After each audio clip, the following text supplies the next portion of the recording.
baby. All right, roll on, baby. All right. Here we go. It's Rala. It's Rala. baby. Roll on, baby. Baby. The Roll big on. update. Oh, crap. Well, you ran already twice. Okay. Roll on. Roll on, baby. Roll on, baby. The big idea. Ba-dum-bum. Hi, and welcome to Rala and Baby, Colin, the big idea. Colin. Colin. That's our producer, Colin.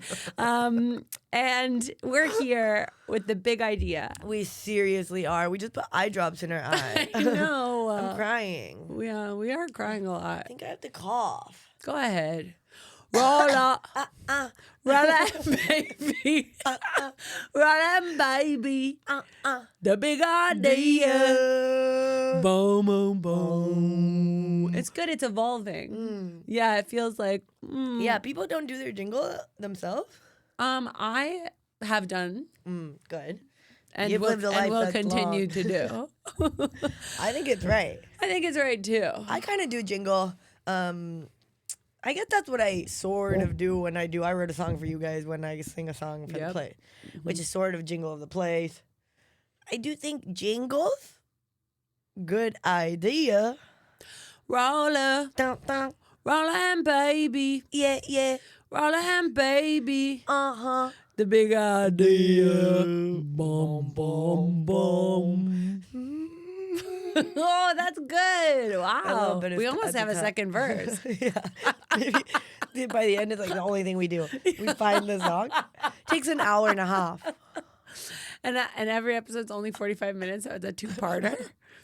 But by the end, you can't believe the jingle they've come up with. It's kind of similar to what they had in the beginning, but it's definitely long. But it's definitely two whole episodes long. That's for sure. What's up, man? Today, What is up, we man? are closer than we've ever been, physically and metaphorically. Yep. And also, we are going to be talking. About the big idea. Yeah, and we've got to do 3 episodes today.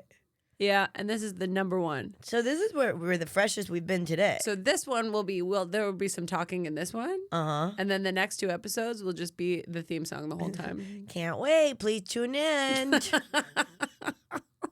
We do have a camera issue where one of the cameras makes us look ugly. You decide which. It's mine. It's mine, and I chose that. Yeah, but last time I had it. Yeah, for There's so one much of them you had space it. around me also. Whatever. Yeah. Come on, what are we going to talk about the camera the whole time? Yeah, this one's the one where we talk about the camera. The next 2, we just sing the jingle. Welcome. All right, the big idea today is Plato's Symposium. You think that's the big idea? Today. Okay, so this is a new thing. We usually have it, and we also haven't usually had it usually. But to start from what we think, I think that's actually quite fun. Start from what we think the big idea is and then see what it becomes. Yeah. Okay, Yeah. so Yeah, Plato's, yeah, of course. Plato's Symposium, I read 17 pages of it. Oh, that's great because when I talked to you about it yesterday, it was only 8. So there'll be It an was update 13. for me. 8. It was 13. Okay. And now I've read 17. Very cool. A little bit more. And I started reading because I thought it's seriously time for me to get reading with the amount that I've been talking. Yeah. Like, there has got to be some proportional relationship between the amount that you are talking and the amount that you are reading. You gotta fill up your word bucket. Literally, if you haven't filled up your word bucket in a long time, Yeah. you're going to be saying the same type of stuff, and you're probably going to get quite sure of what you're saying. Or you're gonna get really unsure of what you're saying. I feel like That's that what also happens to me, maybe. yeah, is a thing that I'm like, I start out being really sure because I'm finding what I'm saying while I'm saying it. It feels genuine, whatever. And then you're repeating the thing you already said because you already said it. Or like, oh, great, cool, I formulated this thought. The first couple times you're repeating it, you could find a new thought. You could really like fine tune it. But after a while, you are just repeating what you're saying. Yep. Without question. And it starts feeling empty and it starts feeling nasty. So I thought, literally, it's time first, what I bought on my Kindle for £1.49, I bought a letter to a young poet. Oh, right, yeah. You said I'm going to read letters to a young poet. Well, because when I was in the car on the way here to Melbourne Comedy Festival after being picked up at the airport by a nice lady called Sharon and Josie Long in the car, she read me a piece of it. Josie read me a piece of it. And I was like, oh, this is perfect. I just got this now as soon as I land. It's like, this may be something for me to notice, girl. I'm noticing something. What? Well, when you told me you were going to read that book, Letters to a Young Poet, I thought I'm going to write a book like that. Letters to some. I just got to find the person I want to write it to. I think that sounds like a nice project to think about and work on. And then I'm just thinking now. Also, when you told me you were reading Plato's Symposium, I was like, I'm going to write something like that. I'm going to be like Plato. And then also I was like, hey, you know about that other one he wrote, Plato Tragedy? You know about that one? I was like, he died before he could write the comedy one. I'm going to write that.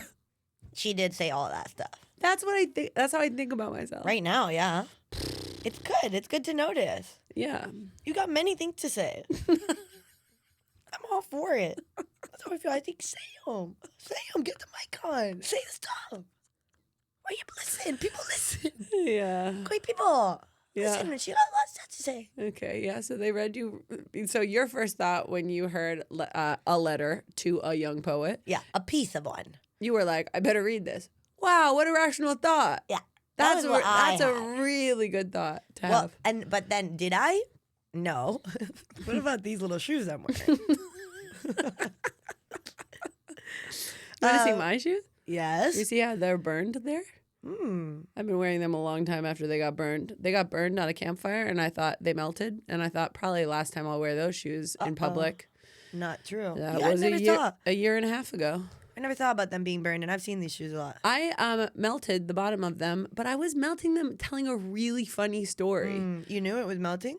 No, but I kind of found out in the story, and it was like I was like having a great time. What story was it? It was about my mom getting. She used to get like prank phone calls in the middle of the night. No. From who? She didn't know. She didn't know at the time, but then she found out it was like her roommate's boyfriend. And what? Yeah. And anyway, I was telling that story, and it was a very funny story that I can't repeat it this time. Okay. But I was making people crack up. I was having a great time, and my shoe melted, and I was like, and then if you're having a great time when something breaks, you're fond of it. Yeah. Also, when you lose something and you're having a great time, you think, perfect. Oh yeah, it was worth it. Good trade. Yeah. Good trade. Also, even like instead of trade, even something, I had to let that go a little bit. Goodbye. What are you thinking of that you lost? My fanny pack that belonged to my mother that I actually have 75 of, and I was like attached to one. That was when you were with me that you lost that. Yeah, I lost it on the way to Denmark. We had a great time. It was worth it. We had a great time. And also, the thing that I liked about it was that this guy, Thomas, who's a comedy fan who comes to a lot of the shows, who actually saw such a bad one of my show, didn't come back to my show. Wow. And he goes to like 7 or 12 of them. Wow. Sometimes. But then he saw the last one, he came back. He said, I'm coming back. I said, yeah, you didn't come for literally 11 of them, so what the hell? He got me a pin that said, I love kidney theft, which was a song that I wrote in my first hour, which was about kidney theft. And when I went to the Apple store one time, I had the pin on my fanny pack. I wear my fanny pack around my chest because I am young. And what's it called? The guy working at the Apple store that was fixing my phone, actually not fixing my phone. It was like during that day of my breakup where I literally shouldn't have been on the phone anymore. And then my phone broke on its own. And then I couldn't answer any phone calls, which was amazing. That's another example of the same thing that we're talking about. Yeah. Is your phone broke when you needed it to break? Yeah, I needed it to break. And then it broke. And I go to the Apple store, he goes, it's not, like, it's completely gone. Like, it's not fixable. Okay, no problem. And then he said about my pin, he said, that's really funny. I love kidney theft. That's really funny. Like that. Like, he was, like, perplexed by how funny it was. And I was like, actually, that is the type of funny that it is. It's like, that's really funny. Because you're going, no, which is what you said about my joke. What is it? The joke where I go, I'm 29, born and raised. Yeah. And then so the good. audience gets to go, you couldn't be. And then we get to laugh and we get to be like, I know about that. Not true. Yeah, you can't be. Yeah, I love thinking about that. That's the kind of way he laughed about that. Like, I can't even laugh about this. This is really funny. I was like, yup, it is. I lost that pin. Oh, so that's what you felt. What was in the bag? Also, because we were together then when you realized you lost it, and you didn't give it any time. And I was like a little bit like, whoa, wait, what? Should we be doing something about this? You were like, no, it's gone. I was like, what? Because also, if I had a little bag on an airplane, probably would have had my passport in it, probably would have had like important stuff in it that I had to find. I usually have my passport in that bag, but this time, that's already happened to me that I left exactly that same bag in an airplane on my way to New York City. New York City. I'm 25 years old. The taxis. This is good. This is one thing we realized is in both of our shows. Not even realize, we fucking know. Because we were talking about how we can't help but be inspired by each other all of the time. I mean, we just go around holding hands all the goddamn day. Well, what is it supposed to be that then we don't actually just transfer some stuff from one to the other? We do. Look at the way that I look. It's really funny the way that you look. Should I be? If you want. This is how people sit. Sometimes. Okay. That's just a little break we had. So sometimes you have your passport in that bag. Yeah, and then one time I lost both of them, and that's the thing that my sister says. She's like, Lara, you were a person who has lost 2 passports. And it's like, they were in the same bag. Yeah. Don't mention that. Yeah, that's just like one big passport you lost. That's actually one big passport I lost. Yeah, okay. And don't mention that when I've broken something inside of your car that I didn't even mean to break. Actually didn't mean to break it. Yeah, well. It broke because the car was old. How did you, what was your relationship with the thing while it broke? Were you touching it? Yeah. Yeah. Okay. Well, the thing that actually happened was that I got, like, she allowed me to drive her car, which was really nice. Mm-hmm. And she didn't tell me that when you put gas in it, it doesn't start again. And I decided to put gas in it because I was doing a kindness to her. Yeah, that is kind. And then it didn't start, and I felt too scared to call her because she had said about me breaking everything and losing 2 passports. So then I found a way to get it to a mechanic, and I paid like $100-something. And I got it really checked, and I was like sure that I was gonna before I got on the highway. And then when I told her, she was so angry at me. That you had taken it to a mechanic? Yeah, that I didn't call her, that I wasn't able to trust her. It was like, yeah, because of the dynamic that we set up. But then it was actually about how I told her, whatever. We had a good conversation about it after, but that was during the weeks that we fought almost every single goddamn second. But it's good sometimes to fight because you understand some stuff, for sure. It's true. It's good to fight sometimes. Yeah, and in that one, it actually was good because we are closer now because of the way that we had the conversations in that. Okay, so you didn't put your passport in your bag because your sister says things like that to you? Mm-hmm. Now I put it inside of my backpack in like a little place that I can't get out of my backpack. Anyway, you live, you learn. Most of the time. Yeah, it's like a... Wow. That's the sound of you live, you learn. Yeah, it was also a burp, but I wow, what a cloak. Yeah, it was a cloak. Actually, pretty smart. You can burp. I didn't that time, but you can. I could have. Okay, so you lost it. Yeah, you I read 17 pages of Plato's Symposium. Okay, great. Come on, right? Yep. Be serious. Back to work. Back to work. And the thing about that book is it would fit in a fanny pack. It's just small. I just bought it yesterday. Oh, so I got I get Young Poet, Letter to a Young Poet, but it's in my Kindle. And for some reason, I can't. Yeah. When I haven't read in a long time and I am not stuck in a plane, I am not going to read from my Kindle.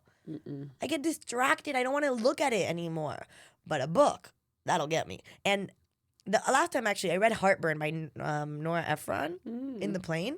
When I had a breakup, I downloaded 3 breakup books, and I read like all of Heartburn in the flight. It was so nice. I love that book. It's hilarious. Nora Ephron, who wrote When Harry Met Sally. Yeah, that's funny. I just was reading about that book. I guess I was reading about it because Diane Keaton was in it, and Diane Keaton died. And I was like, oh, what is this like? And I saw a clip of it. Is that true? Diane Keaton was in it? I don't know that they made the movie of that one. They made a movie of it. Heartburn? Yeah, but it was called something else. Oh, Meryl Streep was in it. She's alive. Oh, I hope she lives through this. Me too. I hope she lives a lot. She's funny. Oh, yeah, it was Meryl Streep. Sorry, everybody. Everybody, stop typing. Stop. Put the phone down. Stop typing. It was Meryl Streep. Oh, that's from Young Frankenstein. Put the candle back. Okay, so you had to buy a real book. Yeah. That's good. I went to go buy this one because my friend Mia, who I love with my whole heart, I love her so much, who I'm about to see in Chile, she told me that I should read this because she didn't even actually tell me that I should read this, but she studied philosophy in a little university known as Columbia University. Wow. Actually. Wow. Pretty impressive. But one of the good ones. One of the main ones. A huge one. Yeah, huge. It's so cool when somebody went to a school like that. I wish I could separate my thinking from that. But when somebody went to a school like that, I'm like, wow. I'm like, you connected to something that was real and true really early, or you had crazy parents, but you maybe connected to the value of education, actually while you were being educated, as if I did that. That's interesting. What do you think about all of that? Not that. What do you think? I think interesting. I think somebody was serious, and I am interested in what people are serious about. But I don't think it necessarily makes me think they connected to the value of education necessarily. But I do when I find out somebody went to Harvard Divinity School, have met a couple. Yep. I'm like, I do want to know more. I'm like, yeah, you took this seriously with intention, and that does make me interested. But well, what are they taking seriously? Well, yeah, that's what I want to find out from talking to them. Right. Because did they take the subject seriously? Did they take what, or was it the gravitas of the university that they took seriously or whatever? Do if it's just the gravitas, you still have to take the stuff seriously. You still have to move past it in a way where you had to learn the stuff in order to get to this place. Most people, unless you are the daughter of Felicity, whatever the hell from Desperate Housewives that she paid and was. They said she was a rower, but she wasn't, and then they got caught, and now somebody went to prison. No, somebody's in prison because they didn't take it seriously the right way. They took it seriously the wrong way. Yeah, in a fraud way, which is a way to take things seriously. I understand your point. Yeah. That there is ways to take it wrong seriously. Yeah, but also there's a way, maybe also because I really think that I like the way that I engage in issues and in thought and in those things. And probably none of the ways that I'm going to engage are going to end me up at a Harvard Divinity School. Yeah. Even though I'm those are the kinds of things I like to think about. It's not the way I like to think about something. Yeah. So I'm interested. I want to hear about it. I want to know about it. But it's also not the kind that I'm yanked towards. But for you, it maybe is a little bit. Well, it's not so clear to me. I also went to a transfer university. I went to the community college, the honors college in Miami-Dade, which was a 2-year. Did I tell you about this? Probably. Mm-hmm. I don't know. I mean, if you did, then I definitely listened. But tell me again for the listeners. For the listeners, I went to a high school, regular style, and then I graduate from there, and you are supposed to go to university. I didn't even apply to universities. I applied only to the community college in my city, the honors school, where if you have a 3.5, you have to keep a 3.5 to be in there, a 3.5 GPA, which is a A- kind of, B plus A-, in everything. In order to stay there, they pay you $2,000 a year to go to the school, which is amazing, and everything's free. And it's mostly with a lot of people that are smart people that haven't had the means to be able to go to a university and pay the amount they have to pay in the United States. And so what you do is that you transfer from this university that you do your first 2 years, your associate's degree. You do that at the university, and then you transfer into a mostly Ivy League, which is what people do this kind of program for. And then you get a degree from an Ivy League with having just paid 2 years. And you still get to be part of it. It's kind of a way to go inside of the system and get something from it. Yeah, and the school's good, but it's like preparatory time. So you're just like working really hard to stay in this, and also you have to like there's like a 3% transfer rate for like most of these schools, really small. Like 3% of the people that go there do transfer into 3% of the people who apply to these universities get accepted. Like to transfer into the universities. Yeah. So it's not easy. But there's also like like this program is like they do help you get in there. They help you with everything. It's like it's really cool. It's really nice. And I'm really happy I knew about it. And it also gave me a chance to like what I did my like associates in, and I did do little air quotes around my associate because it doesn't mean anything. Really. Like you can't like and that's what air quotes mean. Yeah, I'm thinking about how for a while we thought it was really funny to say air quotes inside your asshole. Well, because I went on a date with a guy.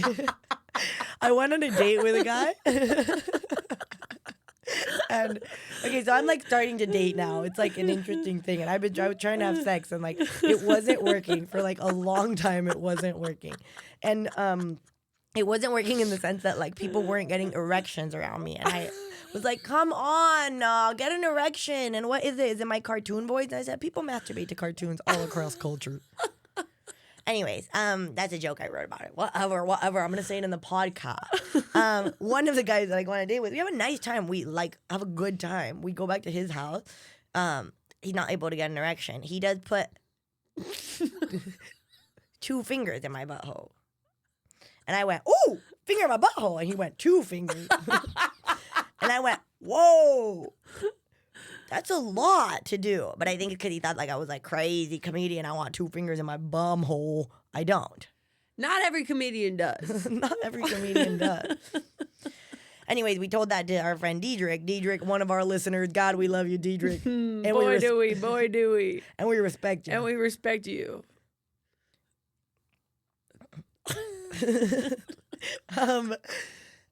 What's it called?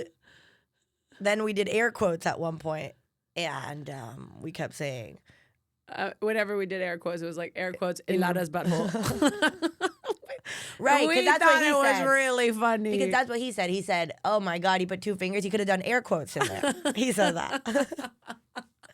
And then so we said, in Lara's butthole. Whatever, it was funny, and now you got that story for free.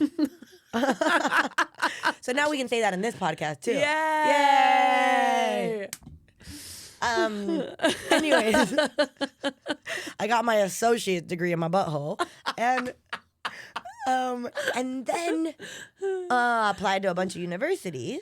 Oh no, what I got to do during that time was find out that I cared about politics. That's what I like, because what you want to do while you're in this school is like extend yourself in every way possible to make yourself a really likely candidate to get picked. And so my friend Mia and I, who I love with my heart. Oh, Mia. Yeah, that's when we became friends.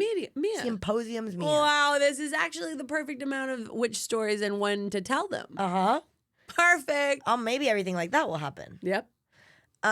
Mia, Symposium's Mia, she ends up going to this school with me. Her and I are in the same friend group, but we are completely at the opposite ends of the friend. Like, we don't think we have anything in common. Turns out we are literally made for each other. We have so much in common, and like from really different ways, but we care so much about each other and like understanding the ways we're different, and like we are really different. And also we have deep appreciation for the ways which we are. And we're the same in a lot of ways also. Anyways, we become really close, and we start an informal politics group where we meet every Wednesday and we debate. And it's during the Trump election. So this is 2015, 2016. And it's like really interesting. And we have like it's 7 people that are coming to this group, max, the most. But one of them is a Trump supporter.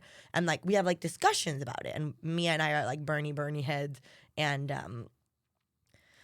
all of that, it was like something that I found out during that time where I was studying literature, where it was the first time that I wrote anything that I thought I had a teacher, Dr. Heddick, who like was like, you can do this for real. Yeah. And he was a poet and like wrote poetry, and like he was like, you really can do this if you want to. And that was really special to me. Why I'm telling this? Mm-hmm. You think I know? You usually do. I can find it. But I can help you. All right. Okay, you started there, and I asked you if you had this connection to Columbia that was like, right, because then Mia actually ended, this Mia that you started the politics group ended up transferring to Columbia. Yeah.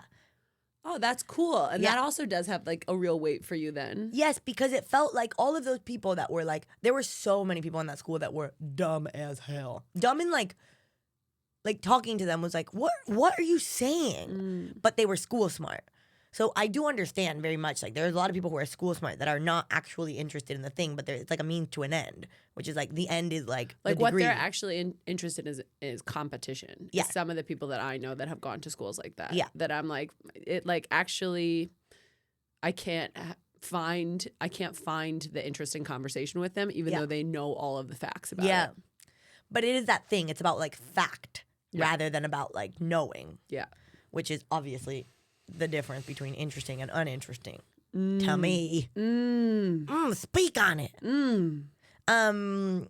Yeah. Well, I think that I developed a sort of appreciation for like the fact that like when you finally found out what you wanted to do, I don't know what I think. It may be some like top down thing where like I like assume that the people who went there because of somebody like Mia, where I'm like, you're really a thinker, and like there you get pushed to really think.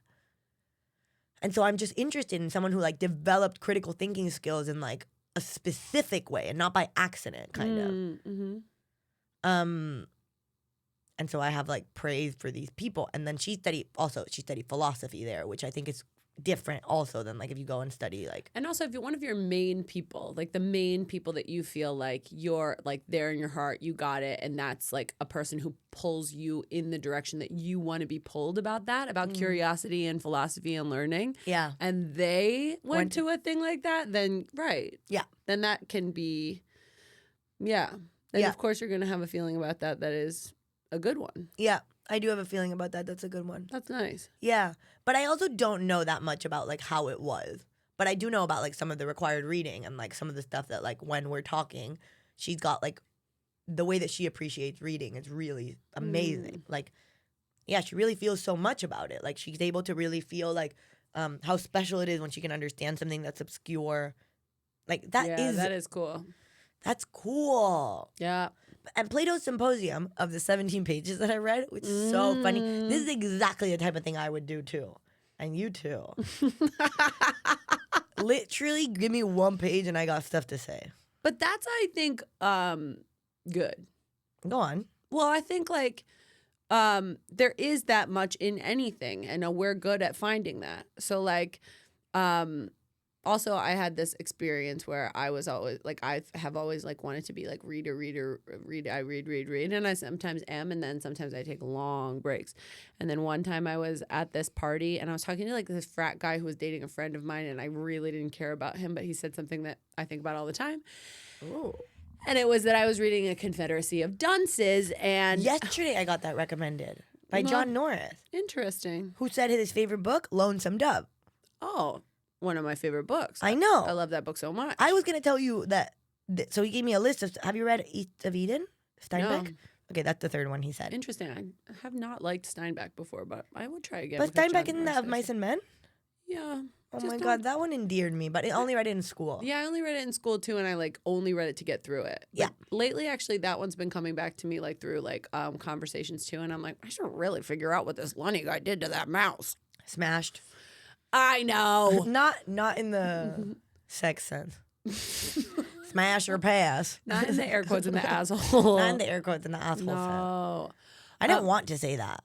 Not in the sex sense. I didn't want to when I said that. Yeah, you were compelled. Ugh, I wasn't even compelled. I just thought of it. I thought, well, let's get back to the frat guy. Seriously. Okay, so I was saying I'm reading Confederacy of Dunces, but like I really want to start another book, but I'm just trying to plow through this one, and I loved it for the first half, and now I don't care about it anymore. But like I loved it, like when in the first half or the first third, I was like, this is going to be my favorite book. And then I said, and now I'm just like really trying to care about it. And this frat guy with like, he was wearing a pink polo shirt and had a popped collar. And he goes, hilarious. Yeah. He goes to me, why? Why you feel like you got to finish it? I'm like, because I loved the first part and I want to like know what this book is. He goes, you didn't tell him how long to make it.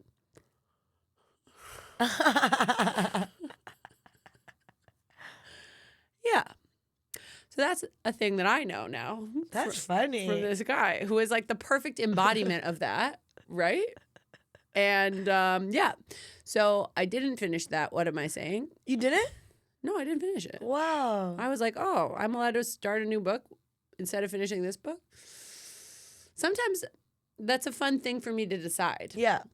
I just finished a book I wasn't enjoying. It was like 637 pages. No. And I finished it because I was like, oh, I can tell I'm getting something out of the way I don't like this. Yeah. I'm getting like informed about the way I want to write and the way that I want to work on things and I can see what I don't like about this in a way that feels really clear. Don't make that noise. And so I was like, it's worth it for me to finish. Yeah. So I finished it. And that's a lot of pages. It was a lot of pages. But one of the reasons it wasn't dense. It was like story, and it was like too much. It was too much detail, and it was too much whatever. But it like moved kind of fast. But when something is dense and hard to get through, then it's a lot harder for me to convince myself that it's worth it. Yeah, I haven't really done it for many books. I want to. I have a dream to read all the books my dad wants me to read, but like I don't want to. No. I don't care about them. They're like historical fiction in a way that I can't be interested in. Yesterday also somebody recommended me a book that was like kind of like in like the Game of Thrones style stuff, and I'm like, I've never read something like that. And I had like an interesting thought about like, okay, I've never read something like that. I am uninterested in that. I am interested in a lot of stuff, but I am interested in like the same kind of stuff again and again and again. And I wonder what that would do for me to like insert that into my things that I have looked at for a long time. I think you could find like, for me, Octavia Butler was like this. Oh, Octavia Butler. Me too, though. Have you read? Yes, okay, you told me. I loved that. Parable of the Sower, and the whole time I talked about that like there was a third one. And that she died before she wrote the third one. Not true. It was only 2, and she didn't die until like way later. Yeah. Okay. Yeah, but maybe you just know like she was gonna write a third one and she died first. Maybe. I loved that book. Yeah, those ones, and also, but are those the only ones you've read? Parable of the Talents and Parable of the Sower. Yeah. Okay, because the other ones that she's written are much more like there's aliens that can like swallow a human and then create another, like much like more like the kind of book that probably you imagine you wouldn't like. Yeah. But because of the care that she puts into it and the things that she's thinking about and using sci-fi as like a way to explore like gender and race and thought. Like Ursula K. Le Guin, which I've never read also. Yeah, I tried to read that. I fell asleep every single time. Well, that's a message in and of itself. Yeah, but I can listen to her on audiobook. I've listened to her on audiobook, but usually I like to read on a page because I like to go at my own pace. I think that's oh, sorry. Rude. I have to cough. Rude. What do people do? Do people never cough in the pod?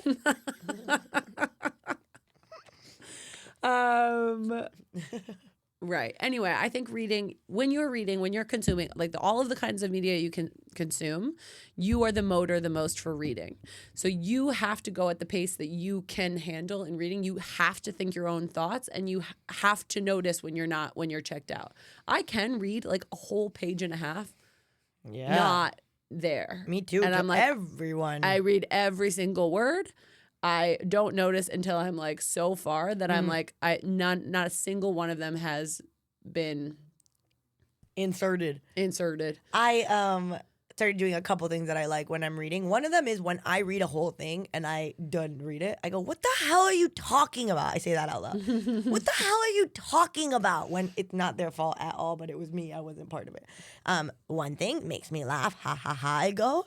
The other thing I do that makes me laugh is that when I'm doing notes on the side, I like to do notes on the side. I do it like yesterday I read something in Plato's Symposium that was like talking about how some people take the thing that is the thing that you can find the most precious in the world and do it in a way that actually like erodes the relationship to that thing that you have, like the way they do it. And I put me about comedians, but it's like that's just like me from me making fun, having, and then I also write huge if true.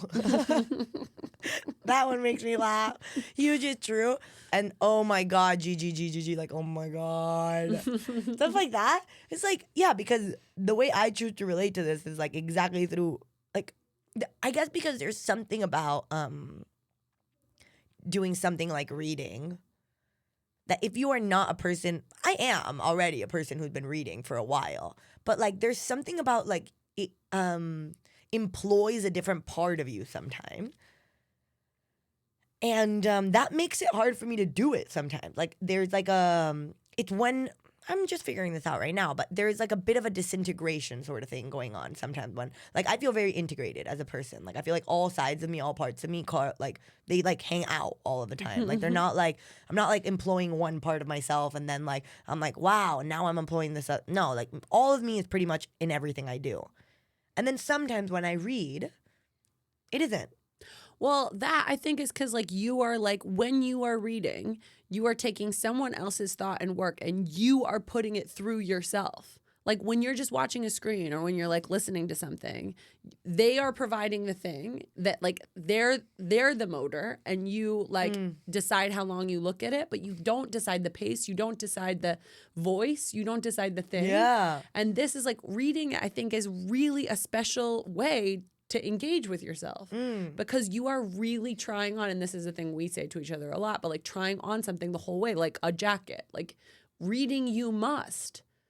Reading you must. Reading you must. Yeah. And like then you notice things about yourself that you, I mean, this is a thing about Lonesome Dove. Lonesome Dove is a Cowboy book by Larry McMurtry. Larry McMurtry, he wrote this book because he was like, the Western novels are, it's ridiculous that people like them. This was a time of genocide and like destruction and boredom and whatever. And he's like, it's so ridiculous. He wanted to write like a book kind of lampooning that by being really like honest about what that experience was like. And then he wrote one. It's beautiful. Became the one that people talk about for an example of this thing. Wow. And it's gorgeous, but it's weird to read that and be like, I'm reading about this awful time and I feel so much compassion towards these characters. I feel so interested in this thing. And that's like, I think it's just like a real pleasure in this world that you get to really like, and it almost feel like when I first started reading, I almost felt like naughty to like something like that. It felt awesome. But it was like, yeah, I'm like, oh, I don't look at this part of myself, this part that wants a story that's sitting on top of a horse and plodding along. And that's how it feels like to me to read that book. It's like you're on a horse and you're just looking around and you get to have this, like, you get to live this thing that I haven't lived. Wow. Yeah, wow. Yeah, and reading, like, I don't know if you guys have ever read. Sure, yeah. Have you? Please say in the comments.